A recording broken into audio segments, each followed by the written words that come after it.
I want to welcome everybody here to this symposium on justice in the developing brain, revisiting people who were incarcerated as youth. My name is Geraldine Downey, and I'm a professor in the psychology department here at Columbia, and I'm also the director of the Centre for Justice. Now, the Centre for Justice has a mission of ending mass incarceration and mass criminalization and advancing approaches to safety and justice that are focused on prevention and healing. And I think you'll see some of these ideas coming out in the panel discussion today. It's great to have everybody in the room. It's also great to have everybody who's out there on Zoom somewhere or other. And I want to welcome again everybody. But before we start into the symposium, I want to tell you about this wonderful program that we're part of, the seminars in Society and Neuroscience series. And it is organized by the Presidential Scholars in Society and Neuroscience program at Columbia University. And this is a program that brings together perspectives from in the mind, brain, and behavior research, and really takes seriously the idea of being interdisciplinary. So for today's event, we have fantastic speakers who have a lot of knowledge, both in lived experience and in research, in actually doing the kind of work that it takes to transform the view of what justice looks like and the way in which justice is practiced. The Presidential Scholars in Neuroscience and Society, in Society and Neuroscience program facilitates research that's cross-disciplinary, that's collaborative, and that advances our understanding of mind, brain, and behavior. It brings together, in particular, early career scholars with faculty experts in neuroscience, and it connects them with experts in the humanities, the arts, and the social sciences.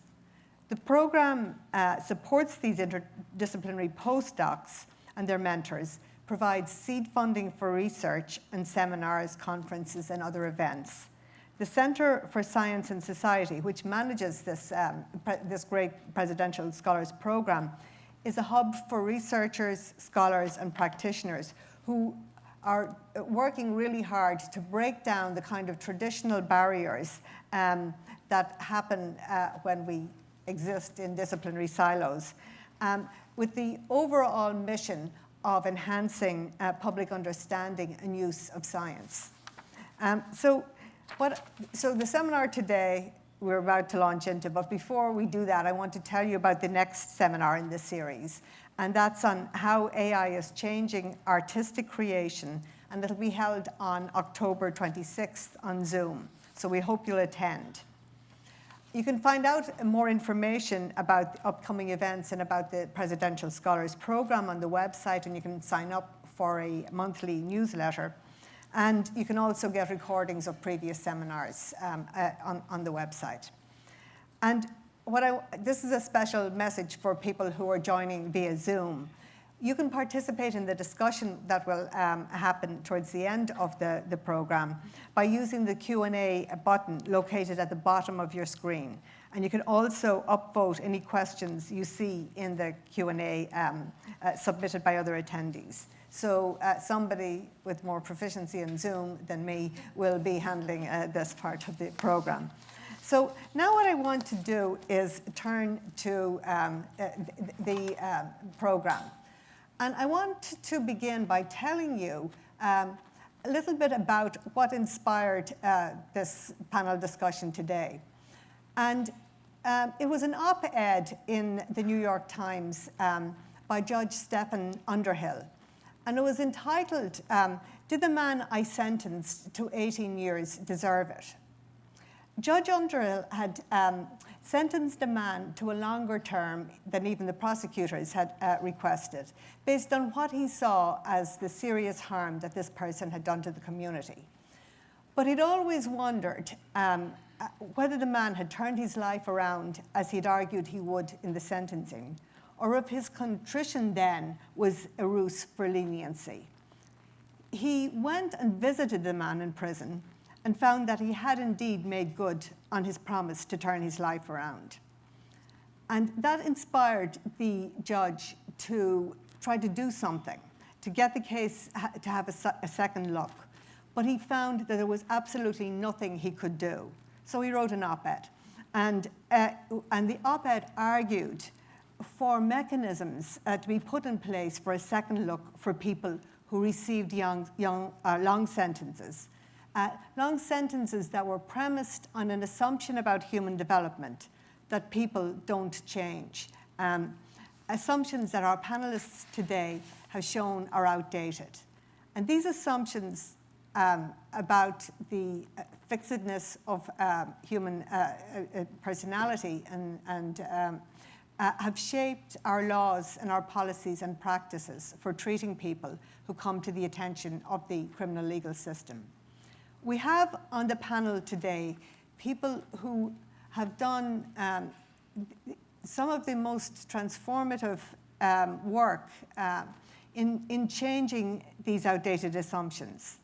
And what they're doing is changing the criminal justice system from one that's focused on punishment and retribution to one that really highlights the human potential for lifelong growth, growth that needs the support of the kind of appropriate support in order to happen.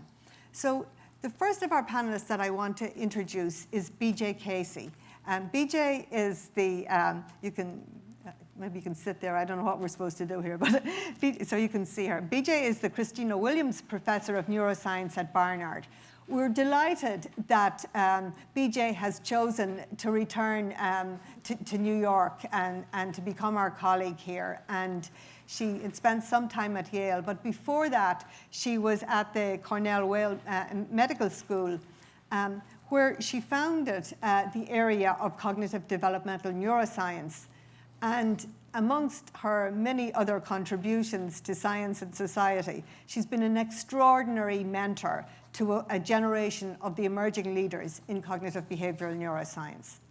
Her research on adolescent brain development, and especially on self-control and on the sensitivity of the brain to social context, has fundamentally altered how we think about youth justice. Her work has debunked the assumption that brains and people stop developing by age 18, showing instead that people's capacity for self-control, especially in challenging circumstances, continues to develop.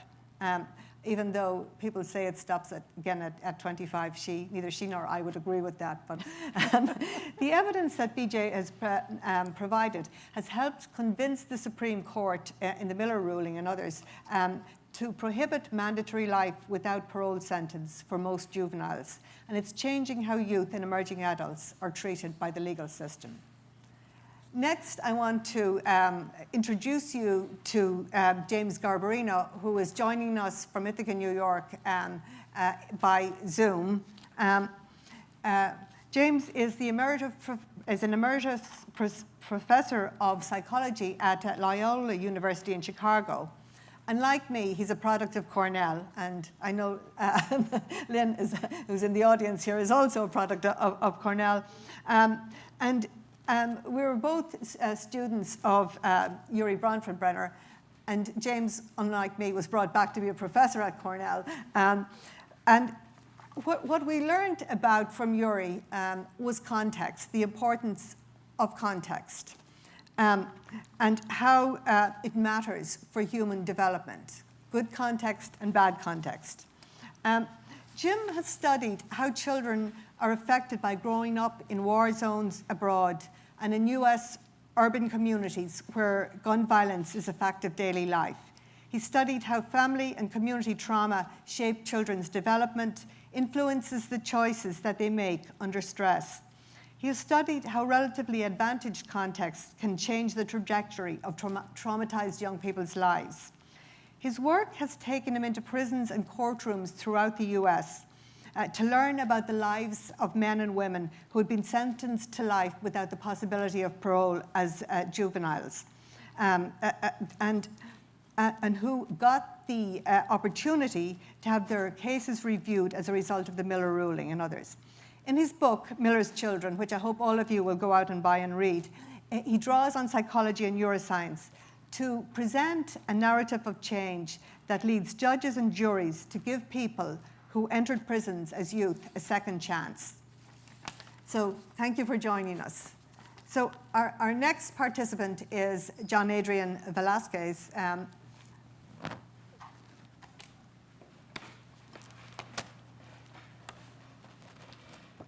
And John Adrian is the New York State Director of the Frederick Douglass Project, which is housed at Georgetown University.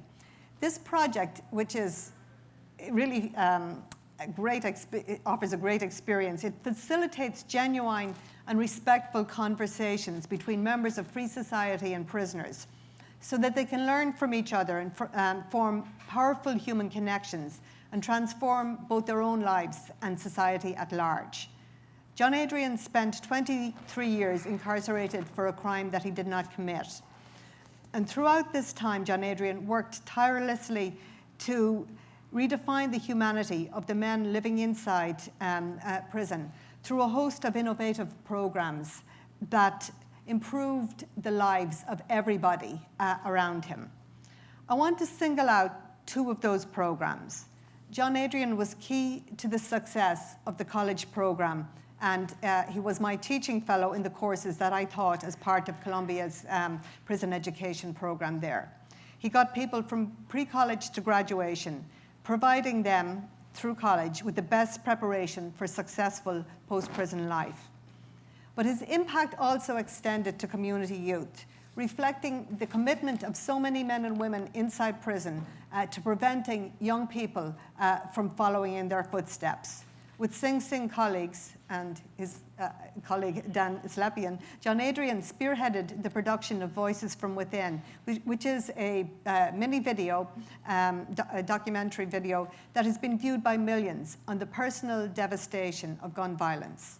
And he also, with his colleagues, developed Choices, which is choosing healthier options in confronting every situation. These are workshops that are very, very effective in helping empower young people impacted by crime and incarceration to realize the significance of making better life choices. So John Adrian has seized every opportunity to transform the experience of incarceration for himself and for others into one of growth and generativity.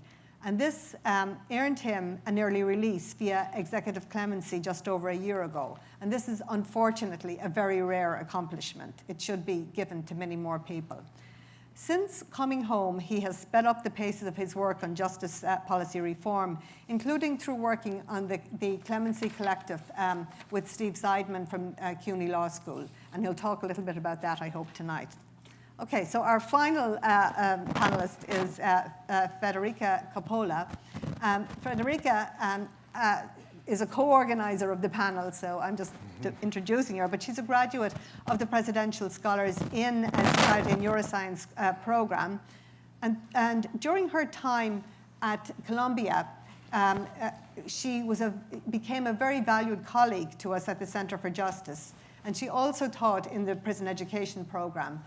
She taught a course called Inside Criminal Justice that brings prosecutors and incarcerated students together to co-develop policy proposals intended to transform the justice system.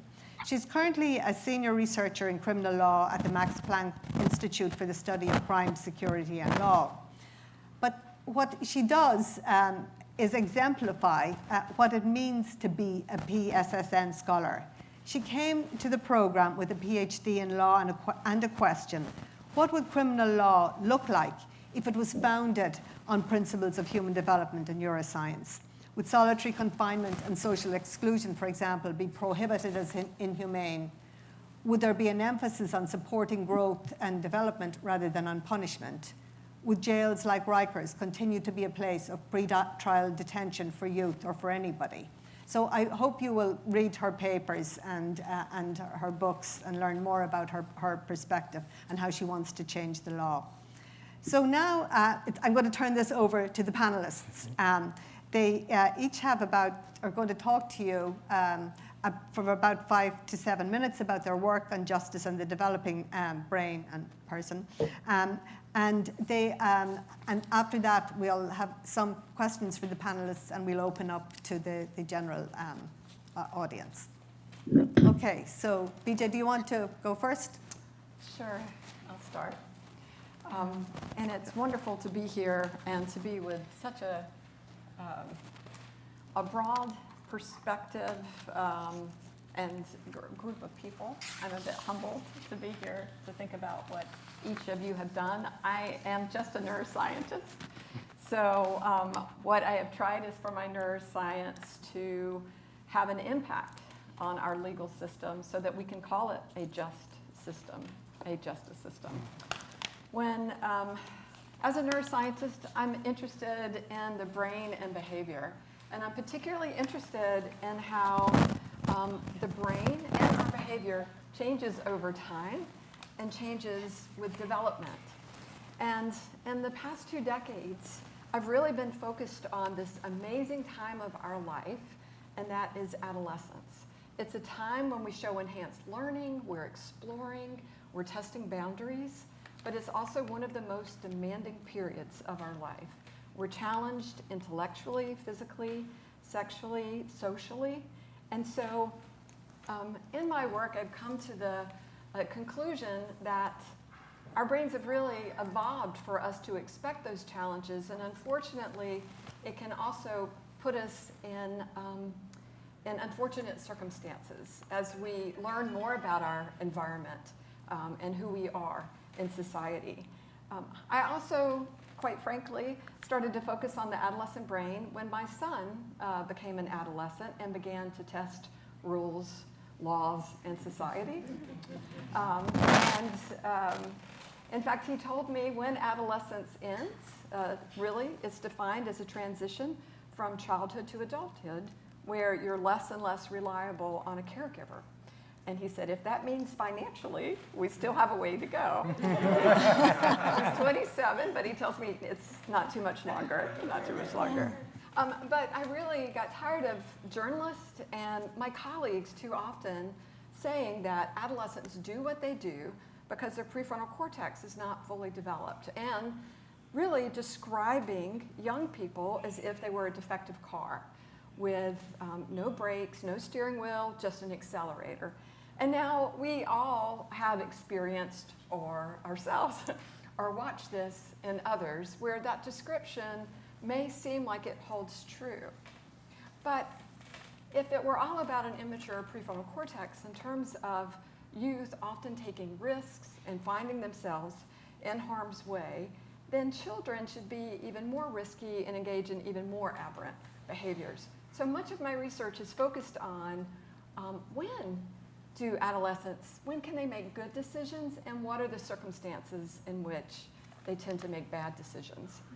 And so basically that work has shown that during this time, not only are we still learning how to regulate ourselves, how to have rational thought, how to consider future consequences of our actions that we attribute to the prefrontal cortex that's continuing to change and develop into the early to mid-20s. But during the adolescent period, we're seeing emotional centers involved in our wanting and desire to attain rewards. These rewards can be peer acceptance, they can be a quick monetary gain, and also systems that are involved in interpreting and understanding threat, which prepare us for fight or flight, for survival. And it's very important as an adolescent begins to pull away from caregivers for them to very quickly be able to react in threatening situations. But that can also set an individual up for an impulsive action when they're under threat. Now, also based on some of our research and research around the world, as well as not only in humans but non-human animals, we see that conditions of chronic stress and threat can exacerbate this sort of the communication between the prefrontal control systems and these emotional centers that I talked about. Basically, in a typical situation, an adolescent, emotionally charged, maybe peers are around, people, they're being egged on to do something a little bit risky. And unfortunately, during that time, emotional centers went out and they almost hijacked the prefrontal cortex that knows better. In fact, many teens will tell you they knew better, but they did it anyway. And in fact, they couldn't, it was as if they could almost not stop themselves. But individuals who experience chronic stress and threat and animal paradigms that have been developed show that this imbalance between these two regions is even more exaggerated. And neurochemicals can change in these circumstances in the prefrontal cortex that can basically take it offline. And at the same time, when you're threatened and you've experienced these stressors, these emotional centers get ramped up. So that can particularly put an individual at risk for making a bad decision or active because they're being reactive in the face of threat, or when they're being sort of bullied or coerced by peers or accomplices, which is most of the crimes that are committed by young people are with accomplices and peers. Now, I think the most important part of my research in terms of the topics today is that legally, when you become an adult, or age of majority is at 18. That's when you can sign legal documents. That's when you can vote.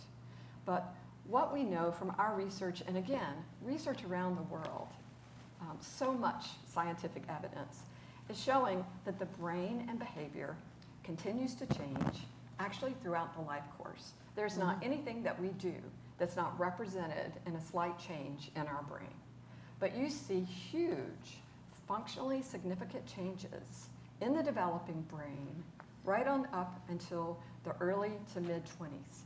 And, in fact, it's these threatening, emotionally arousing situations where we see their brain changing and their behavior still showing diminished cognitive capacity. So this notion that 18 is when we have full cognitive capacity is an overestimate in terms of when individuals are in these situations in which most crimes are committed.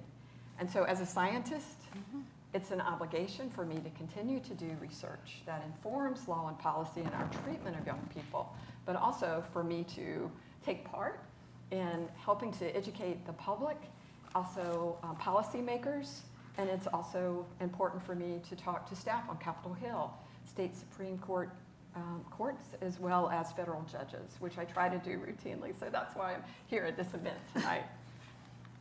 So thank you so much for this introduction to your awesome work. So James is next. I don't know what to. Oh, He's behind us. Yes. Glad to be looming over you here today. I'm going to look at you. I'm not 11 feet tall, but you could think that, I suppose.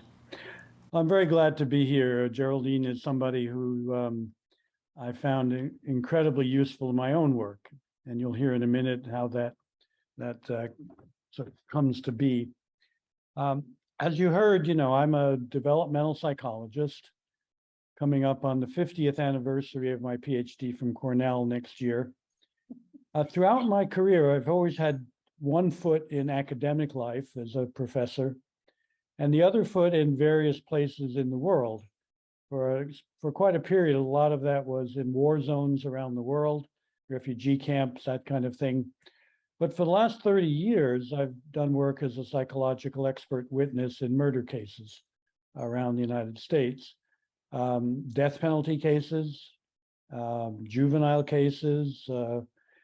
But in recent years, a lot of the focus has been, as Geraldine suggested, and is reported in this 2018 book, Miller's Children, it's been on juveniles who are involved in homicide, and then dealing with the question, what do they do in the years that follow? And in a way, this has been very restorative because the death penalty cases are very grim, where the best outcome usually is life in prison. And so it's been a nice counterbalance to have these Miller resentencing cases, because here we have kids who were written off at 16 or 17, often diagnosed with horrible mental health problems, most notably antisocial personality disorder. And now you come back 20 or 25 or 30 years later, and not only are they rehabilitated, but in many cases, they've become exemplary human beings. They've become people who make you proud to be a fellow human being. And so I've been very interested in that process and what it takes to get there, what it takes to communicate that to courtrooms and judges and in some cases juries. Probably the least persuadable have been prosecutors. As the evidence has mounted about these developmental issues of the kind that you were just hearing about, increasingly the people who oppose this are being backed into a corner where they're somehow sort of analogous to climate deniers.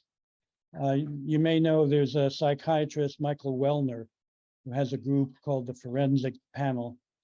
Out in Arizona, public defenders tell me his nickname is Dr. Death, because he's never seen a death penalty he didn't like. And when it comes to juveniles, he's organized this whole effort to repudiate the science and the reasoning behind Miller, and to argue, in part of one of his sources argues for every juvenile should have life without parole if they're involved in a homicide. So this is part of the knowledge context we're in. And it means that I certainly view my role as an educational witness, trying to bring a developmental perspective to these cases. You know, these cases typically have clinical psychology, they often have neuropsychology, they usually have a social history, which is done by a social worker. But often, and maybe usually, missing from all of this is a developmental perspective. And what I mean by a developmental perspective is a way of looking at the information that puts it in a new light. Let me give you a metaphor. It's actually a metaphor that came to me once in the middle of testifying in a murder case in Georgia. If I give you a string of numbers, 1, 3, 5, 7, 11, and 17, if you don't have any mathematical framework at all or perspective, that's just a string of numbers. But if you have the rudimentary concept of odd numbers, you're likely to say, well, these are odd numbers. And so they make sense. But then I tell you the number 2 is on the list and the number 9 is not. Now, if the only concept you have is odd numbers, you're back to this just being a bewildering string of numbers. It's only if you have the more sophisticated concept of prime numbers, numbers divisible only by themselves or the number 1, that you see, again, this is a systematic, sensible group of numbers. And not only that, you can predict that between 11 and 17 is a missing prime number of 13. I think this is a powerful metaphor because that's what a developmental perspective brings. So for example, many of you know that Geraldine Downey's work on rejection sensitivity has really illuminated the dynamics of domestic violence. I have found that that concept, that developmental concept, is pivotal often in explaining and making sense of what otherwise seems like totally crazy, violent, out of control behavior. Indeed, I would say, you know, I really dislike the concept of senseless youth violence because every act of violence makes sense if you understand the perspective of the perpetrator. You don't have to accept it, you don't have to validate it, but you need to understand it. And concepts like rejection sensitivity do that. Another one that I found very useful is the concept of the war zone mentality, which I define as an emergent way of looking at the world in which you have hypersensitivity to threat and you have legitimization of aggression. When you put those two things together, it makes sense of the kid growing up on the south side of Chicago who's in a car, sees somebody in another car who's flashing enemy gang signs and pulls out his weapon and shoots. It's like he's a soldier in a combat zone. If you want to follow up on that, the New England Journal of Medicine is, I think, tomorrow publishing a perspective piece they invited on the mental health effects of gun violence, which speaks about this war zone mentality and how it arises in kids. Another example, and I know we're very limited for time, so I'm speeding through. Another example is the recognition that that the development that kids do over this 20-year period takes time. It takes time, and it takes, excuse me, I'm sorry.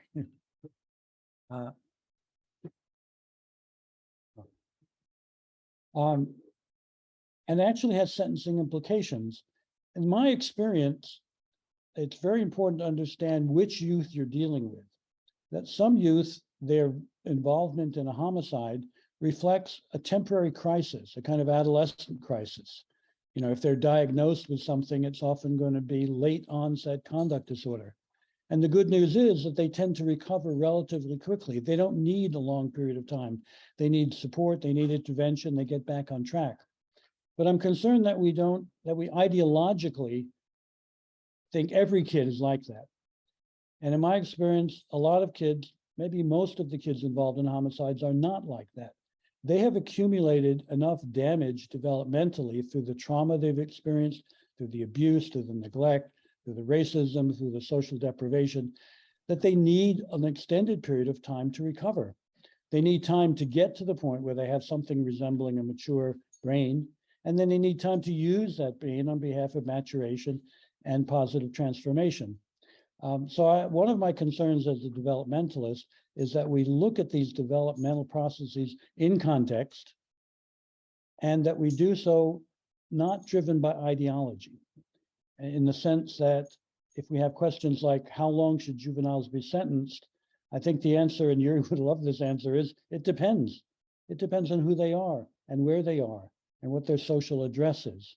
There's a research by Kathleen Heide that found that when Florida was sentencing juvenile homicide perpetrators to short terms, 10 years, the recidivism rate was something approaching 90-something%, because they didn't have time to recover from their childhood adversity.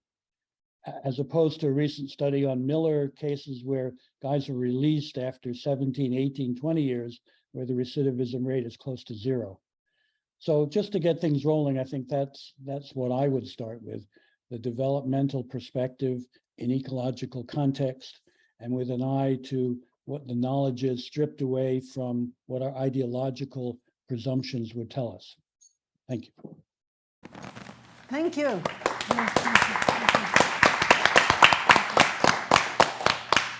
John Adrian. Hello, everyone. So we're going to leave neuroscience to BJ, and we're going to leave developmental psychology to James.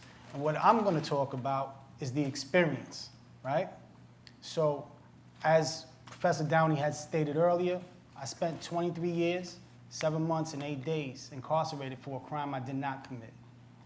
And during that journey, what I have learned unequivocally is that the people that I was incarcerated with can change. Let me repeat that. The people I was incarcerated with can change. I want everybody in this room to participate with me real quick. I was gone for almost 24 years. Who would agree in this room that in the last 24 years there's been significant change in society? So if society could change and society is made of the people in it, why wouldn't the people that are incarcerated who were once members of the same society able to change? I don't think either one of them would agree that they wouldn't. That's why they're here. The reality is, a lot of the individuals that I met in prison were good people who made bad choices. They were people who grew up without resources. They were people who grew up without opportunity. They were people that were misguided by other people who tried to take advantage of them. And then people at the age of 15 and 16 were being sentenced to life. When I was sentenced to 25 to life, I wasn't even 25 years old. And when my journey started, I was actually facing the death penalty, which means that if New York State was still a death penalty state, this chair would be empty or somebody else would be sitting here. That is the reality of our criminal justice system. We're playing with real people's lives. When we sit and we think about justice, it's supposed to be equal. The scale is a balance, right? And that's the symbol of our system. We think it's okay that an individual, because he doesn't have money or she doesn't have resources, should have to do something like, not even do something, should have to serve more time than somebody else who does have money or does have the resources? When I came through the system, I had no idea what was taking place. I was in a fog. I knew I didn't commit the crime. I'm hearing things happening in court. I didn't understand what was taking place. And I was 22 years old. People much less than me have been through worse. I may have been innocent, but if you can see the humanity in me, then you have to see the humanity in everybody else that I was incarcerated with. Because they were the people who helped me get through and survive. They were the people that I could lean on when I had nobody else to lean on. Right? They are capable of change. And if they are capable of change, then why are we warehousing humans for 20, 30, 40, 50, and 75 years? Why? Professor Downey had told you a little bit about the introduction. I had started a program with Dan Slepian and some members in this room. It was called Voices from Within. And our mission was to redefine what it means to pay a debt to society. And although I am innocent, I believe that as people, we all have a debt to pay to society. Maybe some of our debt is to help change this system. I felt that some of my debt was to help change the people around me. Because what I had learned was, when I felt helpless and I couldn't help myself, I couldn't help my family, I was able to help those around me. And that helped me survive.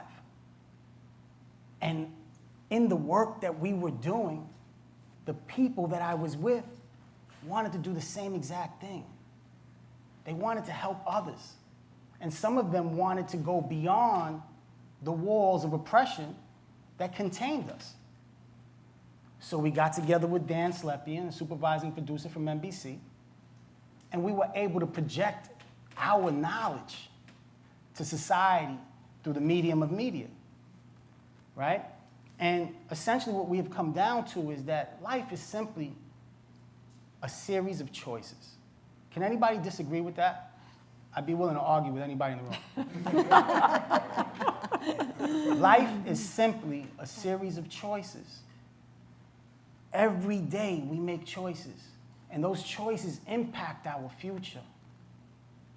How many people in this room made a mistake before? Or made a bad choice? Let's not even say a mistake. Bad choice. Nobody made a bad choice in this room? Let me see some hands. Exactly. Some people make worse choice than others. But that doesn't necessarily make them a worse person. In that moment, what was happening in their mind? In that moment, whose guidance were they following? I'm sure James is going to talk about the ecological theory and how the environment that surrounds us influences us, right?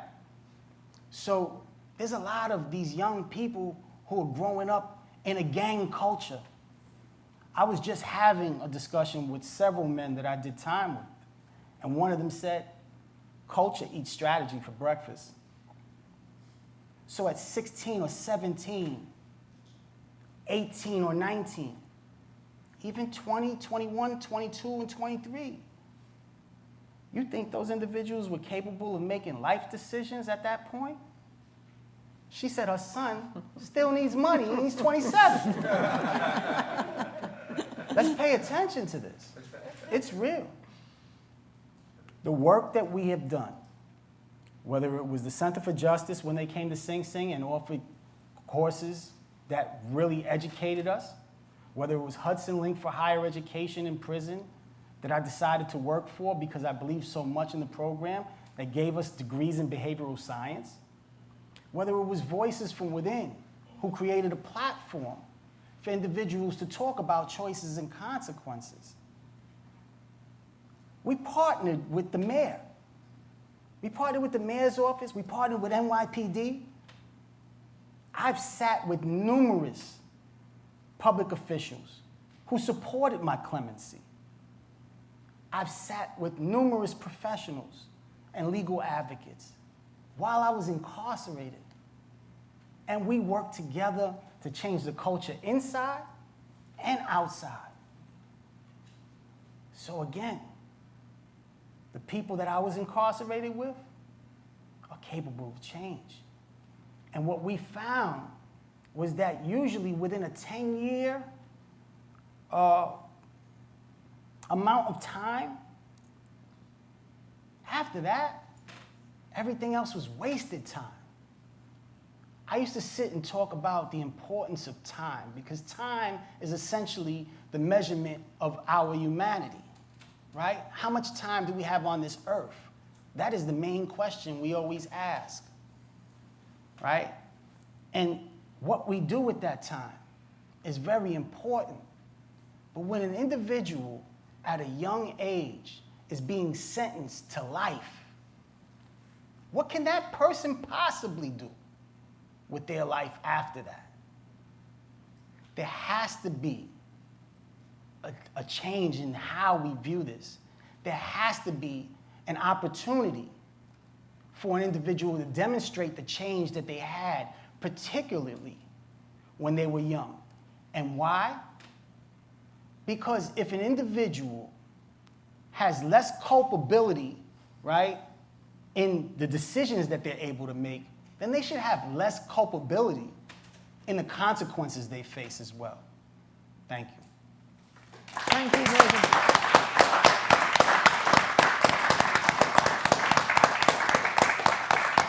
So, Federica. All right, so after these three amazing self-introductions, I had written down some notes about what to say about myself, and now I'm like, okay. Following the neuroscientist, the developmental psychologist, the advocate, I am a lawyer. I'm not a usual one.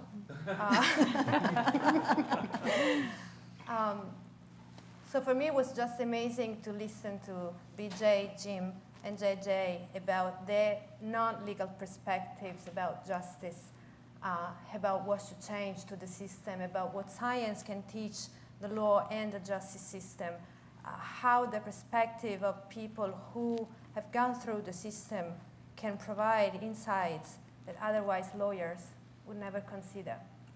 And this is what I do in my work. I look at science and I look at the voices, I listen to the voices of people who've been through the system to bring change, to mainstream theories of responsibility, to change the very idea of sentencing, to deconstruct the idea of punishment, and to provide an idea of justice, of criminal justice that embraces values of social justice and restorative justice, ideas of inclusion. So I was very captured by what JJ said about people can change.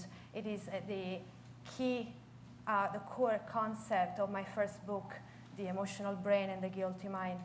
And the title can be a bit misleading, but it is a book in which that I wrote during the first wave of the pandemic. I was here isolated in New York, far from home.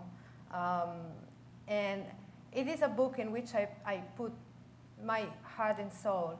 And I really wanted to make sure that the idea that people can change was put very clearly, because this is something that the law hardly consider.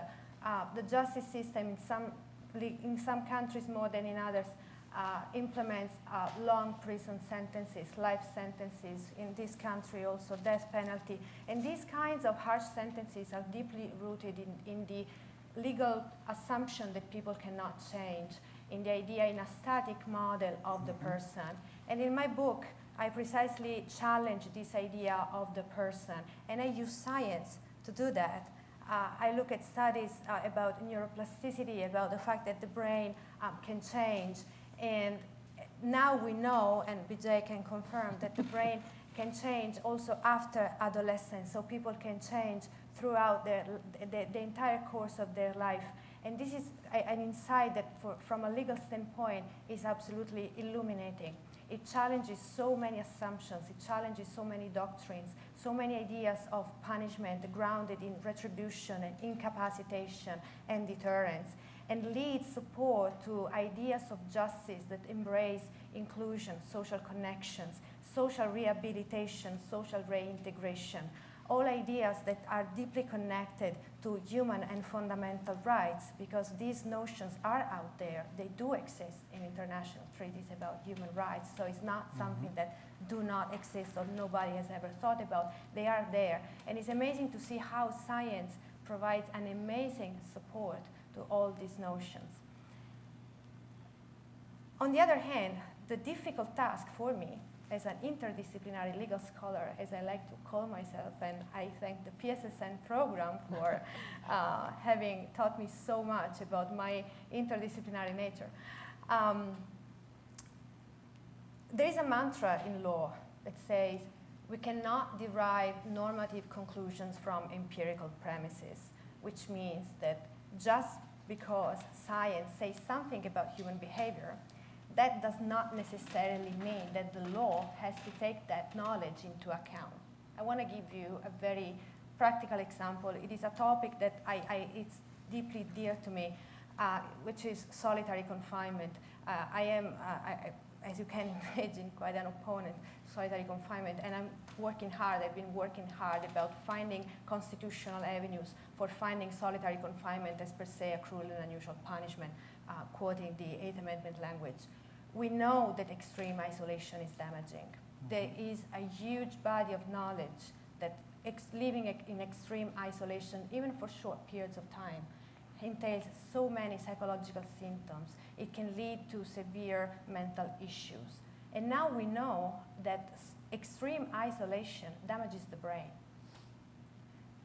This body of knowledge is growing. There are still many questions that need to be answered, but we now know that extreme isolation damages the brain after a couple of months.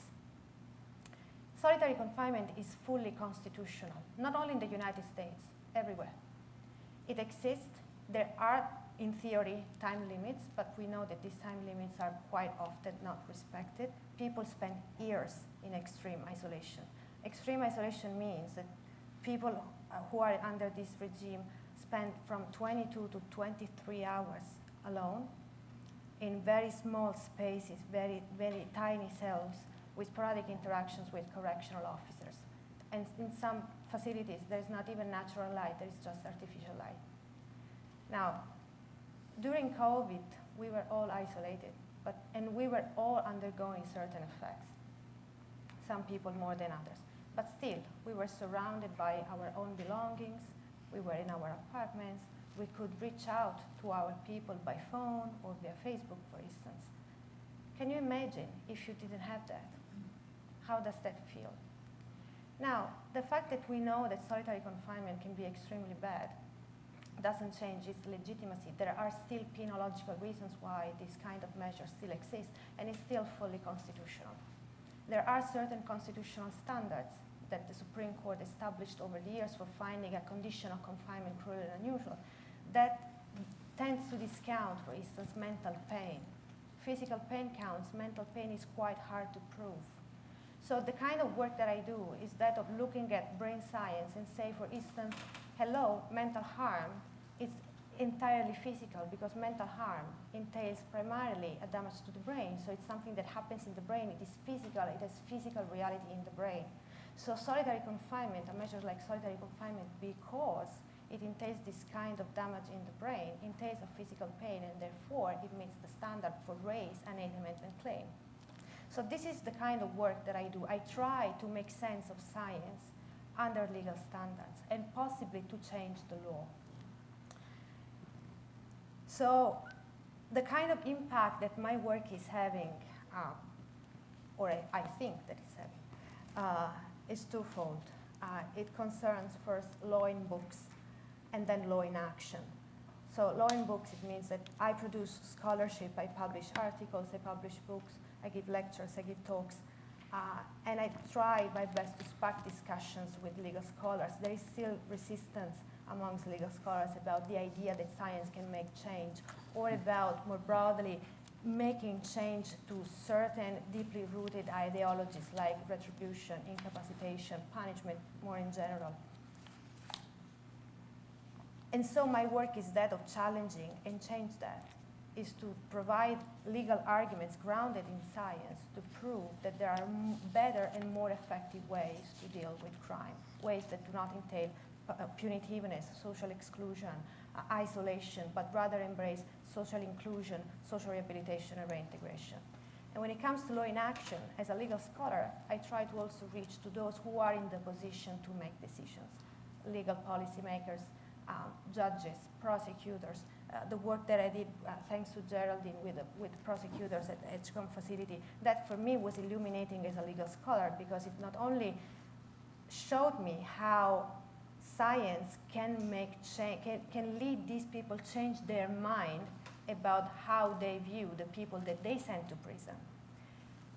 So, and my book is not a coincidence that starts precisely with my first day at Edgecombe, in which I really saw how things could change, how bringing science to the table could also lead prosecutors to change their mind. And that for me was absolutely life-changing as an experience.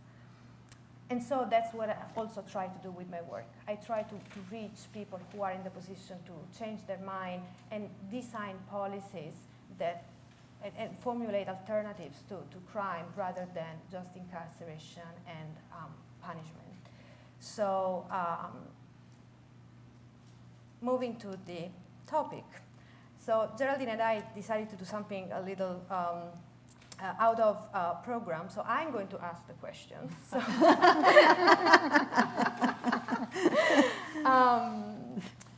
so for me, indeed, it is key for my own work to get in touch with scientists and with advocates and with activists and see what I can take from my own work. So as we were thinking about this, this seminar, one question that came out was how do you think the criminal legal system take or fail to take scientific knowledge into account? In which respect does the criminal legal system mostly fail young people with problematic backgrounds? Whoever wants to start. You want to start with the science, and I'll finish off with the system? And James. And then we have James too, who might be. Did you want to start first, James? You can start. Sure. We'll forget Just want, I don't know if you saw my large puppy bombing the Zoom before, but she's only 8 months old, but she's huge. Well, I think we're getting on firmer and firmer ground. That's why I mentioned climate deniers before. Many of you probably know the American Psychological Association's Council of Representatives voted on a resolution just this summer by a vote of 161-7 to say the science justifies moving the death penalty protection up to age 21 before it had been 18 because of Roper versus Simmons. So I think the people, particularly in the state's attorney's offices and the prosecutors, are getting backed further and further into a corner where they don't have any scientific grounds to stand upon. And I think this is, requires relentless pressure, bringing scientific expertise to the courtroom on a case-by-case basis. One example, many of you are probably familiar with the Adverse Childhood Experience Scale. 10 questions, relatively transparent questions that powerfully predict all kinds of difficult outcomes, from depression, suicide, violence against others, substance abuse. Well, it's been very useful on a case-by-case basis to be able to bring this to the courtroom, because prosecutors will often say, well, lots of kids had bad childhoods and they didn't kill anybody. But if you can say, well, look, this kid's score is 7 out of 10, which is worse than 99 out of 100 kids growing up, it sort of undercuts this generic apology for sentencing that prosecutors often have. And in some, I find increasingly, judges are familiar with this. Even Florida required in-service training for judges about the Adverse Childhood Experience Scale. So I think just relentlessly pushing the knowledge base has made a difference, will continue to make a difference. In Illinois, judges and legislators have moved up the age for sentencing protections up from 18 to 21, in California to 23. And this has not just happened automatically, it's required sustained effort. So I love the optimism, but we still have states that don't have a minimum age for transferring a child to adult court for a violent crime. And I've also seen pushback on the age from 14 for transfer to 12, in part because these are, I don't want to marginalize these crimes. I don't want to marginalize victims. These can be heinous crimes, but there's no context in which this crime occurred that gets publicized. And we really have to educate the public and policymakers so that the media, some media, aren't driving decisions that courts and legislatures are making. So I think we have a really long way to go. And while I've been working with the American Psychological Association on a task force to objectively look at all the evidence for extending ROPER, the death penalty, from under 18 to at least under 21, we're being very conservative there, even though we know that the brain is changing throughout the life course, and especially up until the mid-20s. We're just trying to take it step by step, because you get blowback in the courts when you see these cases filed and presented that suggests, well, next week you're going to tell us to back it up 5 years, or we learned from COVID that science is wrong. So these are statements that we hear. And so what we have to recognize is that there are polarized views about science. And we need to present it in a way and educate the public as well as policymakers so that we can get as much momentum across states with changes. Because if you get enough momentum and the majority of states are moving in a direction, then that will push our US Supreme Court in that direction. And that's the goal that I'm hopeful that we can move to. I don't want to, yeah. So with all of that, I kind of forgot the question. Can you give it back to me? That was a lot to digest. How does the system mostly fail young people with problematic backgrounds, and how does the system I got it from there. not consider science? But you can pick the first one. So the system is definitely failing our youth, right? These correctional facilities are strictly punitive, and they are very dangerous, right? So what happens is social conditioning comes into play. And when a young person comes into a facility and sees that all responses to anything that remotely bothers anybody is violence, then they either get with it or become a victim of it, right?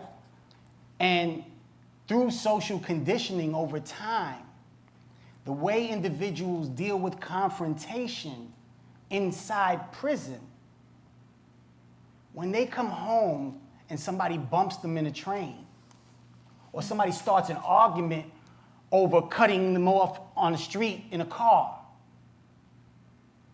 don't be surprised when that person comes out of that car with all the rage in the world.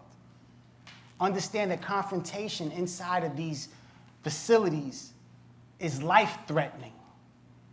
So something clicks in your head and it's survival mode, and they may not even see the person in front of them. All they see is a threat to their own life. This is happening to children all across our nation in our correctional facilities. These facilities need to change, particularly facilities that are going to house our youth. These are our children. My son did time. My son was one of the individuals that Frederica was just talking about that was impacted by being housed in special housing units for very long times throughout his bid, right? And to undo that damage is not easy. I've been home a year and I'm still working on him. And I may have to work on him for probably double the time that he spent in there, if not triple. Once the harm is done, we can't undo it. And the criminal legal system, because there is no justice yet, the criminal legal system has to start recognizing that. Our correctional facilities have to become treatment facilities where individuals are being treated for the symptoms that cause the behavior that they're being penalized for. Until we start looking at it like that, there's going to be a lot of problems in the community, which means that public safety right now is being threatened by the system that is supposed to protect us.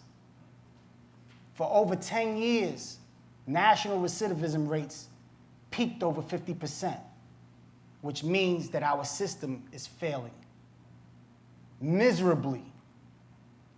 If I told you that our planes are going to crash 50% of the time that they take off, would we tolerate that as a society? No. So why are we going to allow that to happen when we're talking about the human lives of children? I'm going to stop Can I here. just, can I just insert one cautionary note? And since you mentioned COVID, it really came to mind. You know, one of the things that happened within the COVID experience was people started using this term, the science.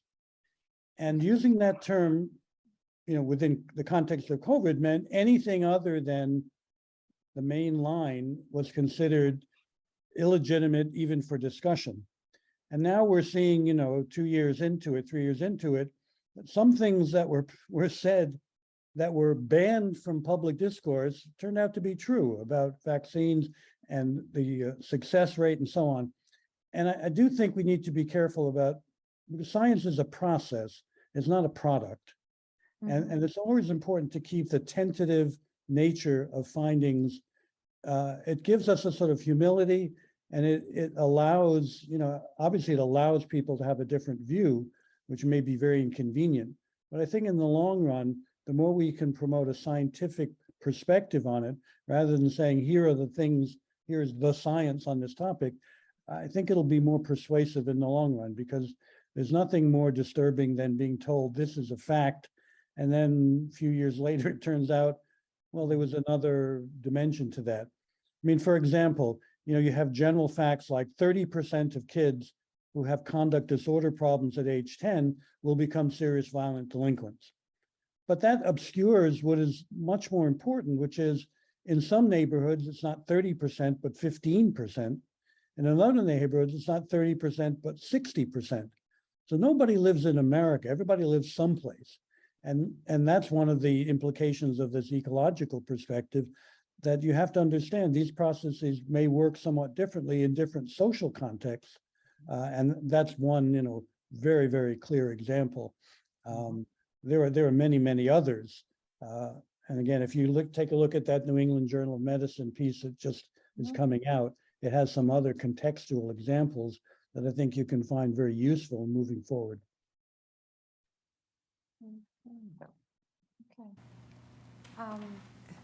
As the three of you were speaking, I was thinking about a work that I'm doing. It is called Rethinking the Social Environment in Criminal Law Theory and Doctrine. So the law is so insensitive to how socio-contextual factors influence behavior. And this is not only true at the punishment level, but also in assessments of criminal responsibility or sentencing.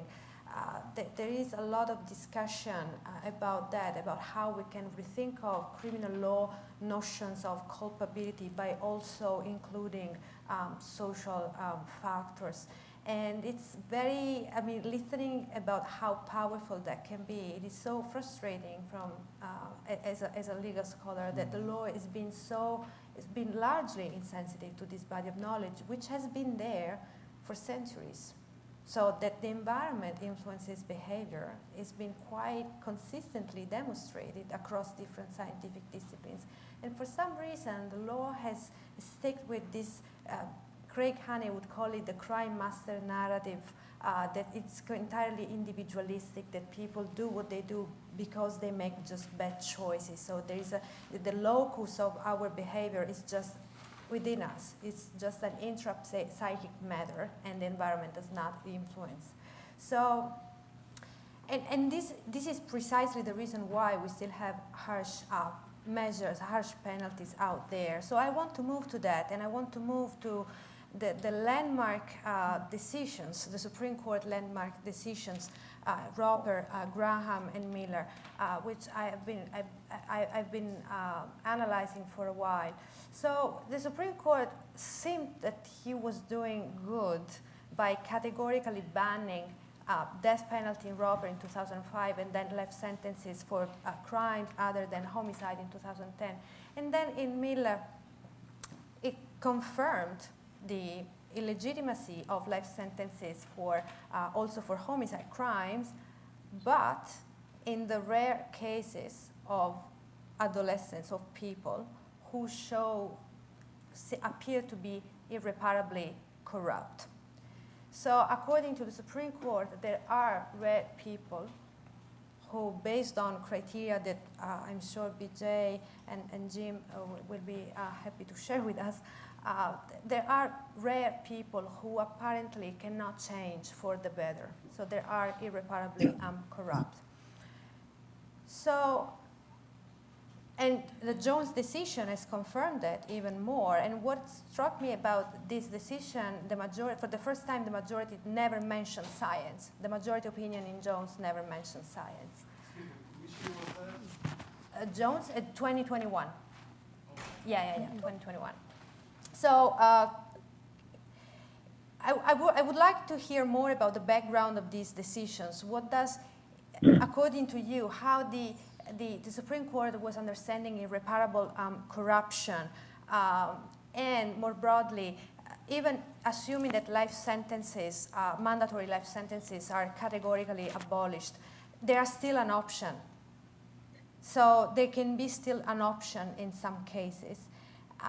So mandatory Yeah, life yeah, without yeah, parole has it's been gone. banned, but Yeah. that has not stopped them Yes. from giving yeah. a life sentence Exactly, to young people. exactly. This is So the- yeah. exactly. So even if when a life sentence is not mandatory, the mandatory minimum are very long, 20 years, 25 years. So shouldn't that be an entire categorical exemption for young people, especially from life sentences in general? This is a rhetorical question, of course, but I would like to hear more from you. Can I interject on that? Because I think there is a fundamental scientific error in the Miller decision, that there may be more than one. But what the court said was you could do life without parole if the severity of the crime indicated the kid was irreparably corrupt. I think that's a big problem, because I'm unaware of any evidence that really would support the idea the severity of the crime demonstrates irreparable corruption. That's sort of codified in the decision. We have to work against that the whole time. The other problem is the ability to identify. So it's really not a question of what they did, it's a question of who they are. And there's a chapter in my book, Miller's Children, called Are There Exceptions?, where I tried to address this. The only two groups that I can think of that as juveniles could conceivably considered irreparably corrupt are, one, authentic psychopaths who have no capacity for empathy or positive redemption. But the other group has been identified by Catherine Heide and her colleague in an article on trauma, that they found that kids who were severely abused in the first 3 years of life, while the basic foundations for being a person were being laid down, that these individuals could be so profoundly damaged that they were incapable of successful intervention. Now, it's a bold statement to say there is such a group, but if you look at their work, it's published in the late 90s, type 1, type 2, and type 3 trauma. This third type of trauma seems so profoundly disturbing.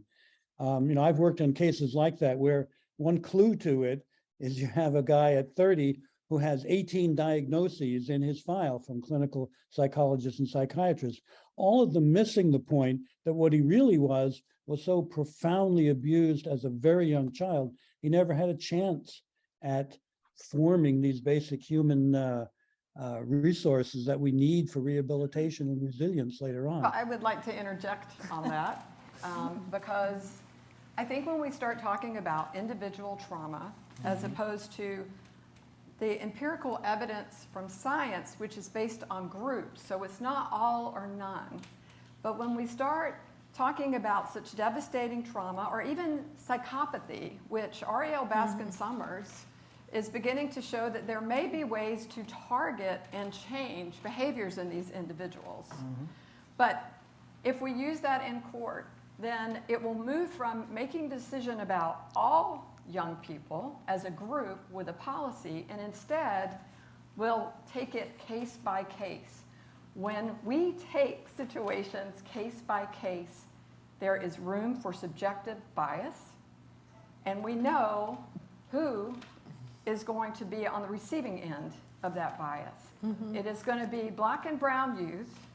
It's going to be individuals from lower social class. And so at this point, I think it's very difficult with science for us to infer group to individual. And the more that we can examine and investigate with science that as a group these young people have the potential for change, then that's going to lead to a policy change for all youth. And by all youth, then we can decrease some of the disparities that we're seeing for particular young people. So I am always trying to make the case of all, adolescents as a group. We need to protect them because they have diminished cognitive capacity, particularly in the emotional arousing situations. We know that this is paralleled by changes in the brain. It can be exacerbated by trauma and threat, but there is still this potential for plasticity. And what we should base long sentences in, we should be checking in, it should be about change. And here's the other thing that we don't do. Parole boards can just say it's because of the heinous crime, right? Yeah. They can just say because it was what they did when they were younger, with no appreciation for the change of that individual. We know we've all changed. We know that. We've watched that. We've seen it in ourselves and others in dire situations, and they can change. So, yeah, I need to get off my No, soapbox. just close out this section, and then we'll have some. Well, the questions. reality Yeah, is I one, two. spent 2.5 decades in prison. I ain't met a person who can't change. Although I have not met any psychopaths, No. right? Listen, from my end of the spectrum, from an experiential end of the spectrum, psychopaths don't really exist that way, right? Like, I know that they're rare, they do exist in the world, but they are not the representation of the individuals who are being incarcerated on a regular basis. And the system it always does this. Willie Horton made him, and I don't even know if he's guilty, because I come from a different background, so I wasn't there. I don't know if he's guilty, but he was accused of a crime while he was on work release, and now no violent felony offenders are capable of being on work release because of the fault of one individual.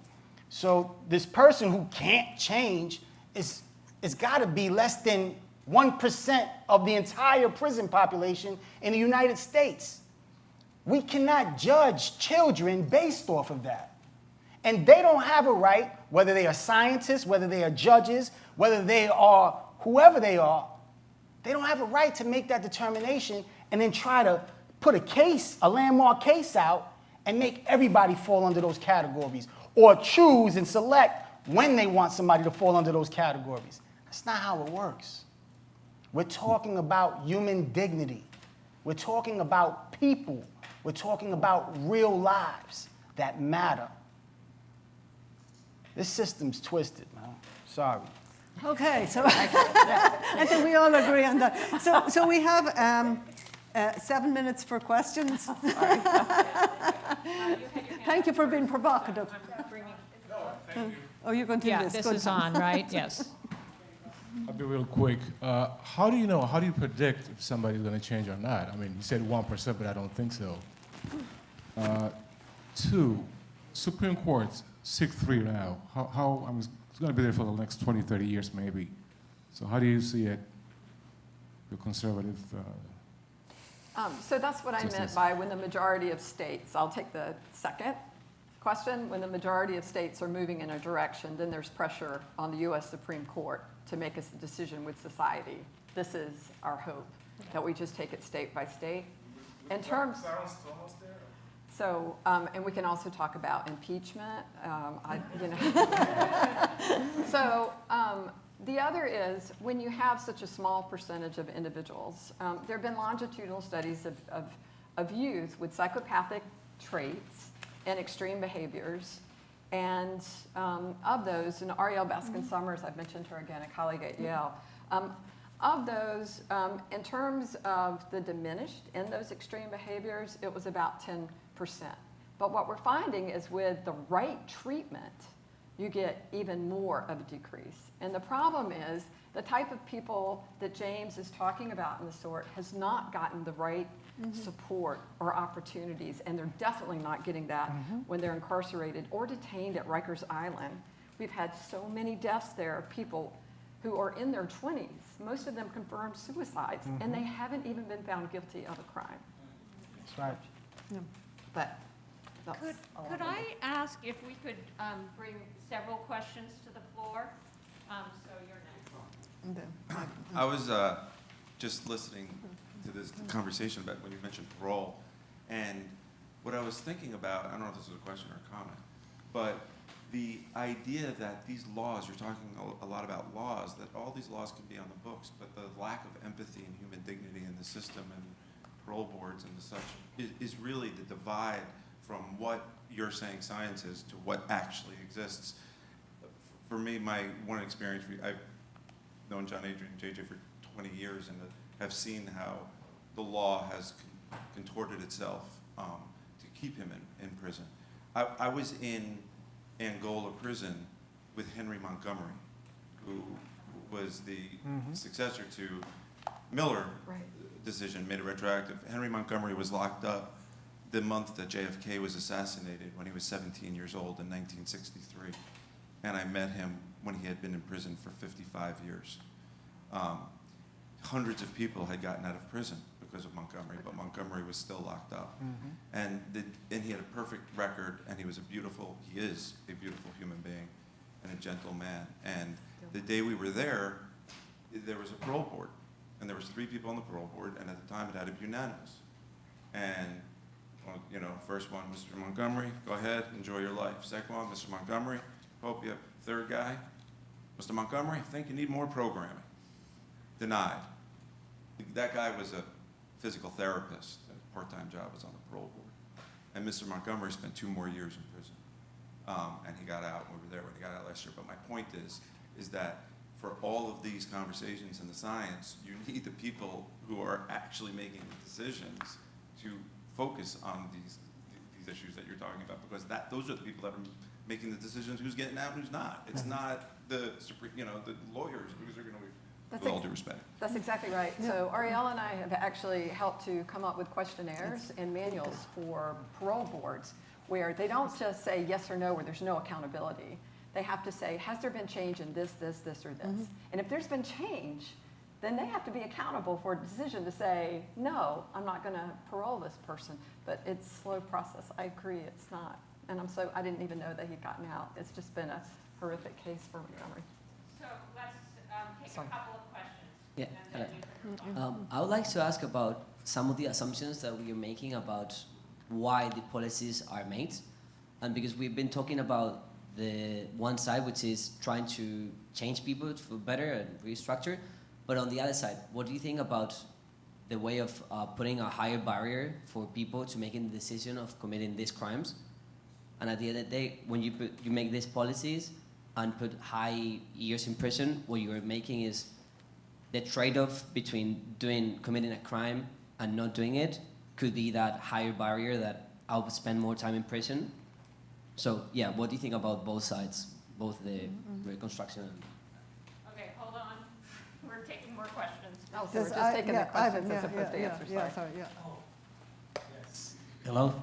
Doc, I just wanted to ask you a question about, Taking over. sorry. Doctor, you spoke, yes, BJ, you spoke about two systems. I think you spoke about an emotional system, regulatory system, and emotional system and a regulatory system.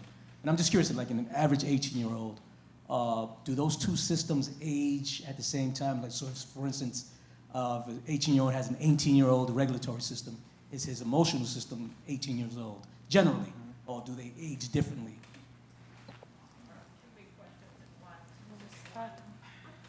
In a few minutes. I would say you take the legal question, she take the scientific question, and I'll address the gentleman in the back. It would be nice to meet. And I say we do that in reverse order, so you go first. Yeah. Sure. So, That's important. I seen your face before, brother. I know you seen mine. Hurt people hurt people. Heal people heal people. We have to start inside, yes, for those individuals that we're trying to change that are inside. But we do have to change the way we put people inside and what inside looks like. Do you agree with that? Yes. Okay. So we have to, again, I'll bring it back to the beginning when I said that we need to change these correctional facilities into treatment facilities. I never said nobody belongs in prison. I don't think anybody in this room believes that. So we agree with you on that part. But change is possible. The problem is, are the resources and opportunities for change available? And you and I know that in those institutions, unless you come to the school building where I'm at, it's not happening. But that doesn't mean that they're not capable of change. That means that nobody has ever taken the time to believe in them. And when nobody believes in us, it's hard for us to believe in ourselves, unless we're going to create a false perception of belief.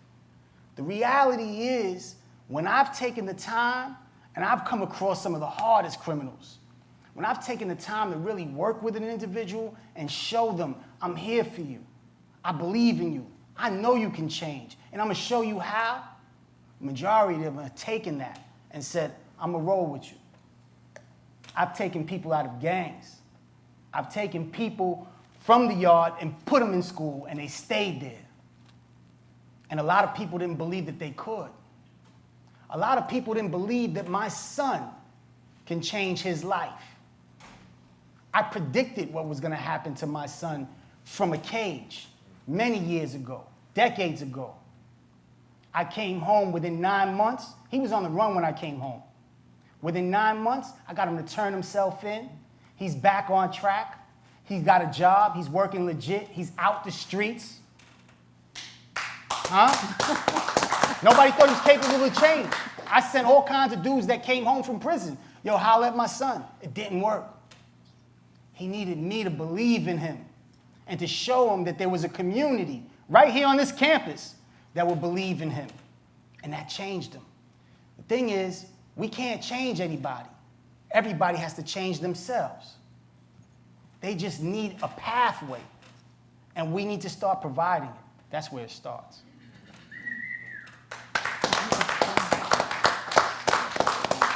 I really hope that you will read that part of my book. I will. You have to give me a copy. Does anybody else want to You want to take a legal question? take the other questions? Can you please ask, or maybe Jim wants to say No, something? Oh yeah, I forgot about Jim. It's hard to remember you. You're behind me. You're over our shoulder, but One thing I would like to mention, there's a guy in Kansas who's been studying the question of, to what degree do people believe in absolute evil? And he has found that he developed a questionnaire for assessing that. He found the more people believe in absolute evil, when they're put in simulations, whether it's trials or probation or whatever, parole, they discount mitigating evidence. They don't recognize it. And if they recognize it, they don't validate it. So, you know, people can be thrown off death penalty cases because they don't believe in the death penalty. I think we should move towards screening people for their belief in absolute evil, and they should not be allowed to participate in any forum where change is the goal because they don't believe in it. They can't see the evidence in front of them. So there are frontiers to pursue on this, but I understand the inertia of the system is debilitating. It's one reason I start every case interview trying to find level the human playing field, find some human-to-human connection that I can make before we go forward with any kind of evaluation. Because until, I think being implied before, until you accept the dignity and the human worth of the other person, you can't begin to engage in a meaningful conversation. You can do evaluation and assessment and all the rest of it, but you can't really begin the process of fundamental change. You're here. Okay. Should we- So I think that we have to close up here. The two people who wanted to answer or ask the questions come here. They will be answered directly, but we'll let everybody else go out and advocate for transformation in the justice system and the closing of Rikers. Bye-bye, everyone.